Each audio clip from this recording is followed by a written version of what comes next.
వేగా జ్యువెలర్స్లో in store wedding jewellery exhibition. Guaranteed lowest prices.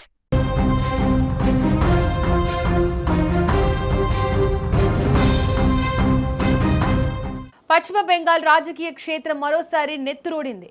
ఎన్నికల ఫలితాల వేడి చల్లారక ముందే రాష్ట్ర రాజకీయాల్లో అత్యంత కీలక నేత, కాబోయే ముఖ్యమంత్రిగా భావిస్తున్న సువేందు అధికారి వ్యక్తిగత సహాయకుడు చంద్ర దారుణ హత్యకు గురయ్యాడు.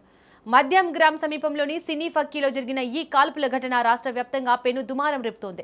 నిన్న రాత్రి 10:30 నుండి 11 గంటల మధ్య చంద్ర తన కారులో వెళ్తుండగా ఆసుపత్రికి కేవలం 200 మీటర్ల దూరంలో మృత్యువు అతడిని పలకరించింది.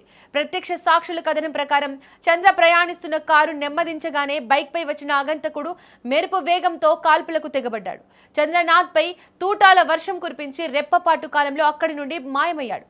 తీవ్రంగా గాయపడిన చంద్ర ఆసుపత్రిలో చికిత్స పొందుతూ తుది శ్వాస విడిచారు. ఇది కేవలం ఆకస్మికంగా జరిగిన దాడి కాదు, సెకండ్ల వ్యవధిలో ముగించిన పక్కా ప్లాన్ అని పోలీసులు నిర్ధారించారు. పశ్చిమ బెంగాల్ డీజీపీ సిద్ధినాథ్ గుప్తా స్వయంగా రంగంలోకి దిగి పరిస్థితిని సమీక్షించారు. హంతకులు 2-3 రోజుల పాటు చంద్ర కదలికలపై నిఘా ఉంచి రిక్కీ నిర్వహించారు. ఖచ్చితమైన సమయం చూసి దెబ్బ కొట్టారు అని డీజీపీ వెల్లడించారు. ఘటనా స్థలంలో ఖాళీ తూటాలు లభ్యమయ్యాయి. ఫోరెన్సిక్ బృందం కూడా ఆధారాలను సేకరించింది. అయితే ఈ హత్య వెనుక అధికార తృణమూల్ కాంగ్రెస్ హస్తం ఉందని బీజేపీ నేతలు తీవ్ర స్థాయిలో ధ్వజమెత్తుతున్నారు. ఇది భవానీపూర్లో మమతా బెనర్జీ ఓటమికి పర్యవసానం. రాజకీయంగా ఎదుర్కోలేక సువేందు అధికారికి కుడిభుజంలా ఉండే చంద్రను లక్ష్యంగా చేసుకున్నారు అంటూ బీజేపీ శ్రేణులు ఆరోపించారు. మరోపక్క బీజేపీ నేత సువేందు అధికారి ఈ ఘటనపై తీవ్ర భావోద్వేగానికి గురయ్యారు.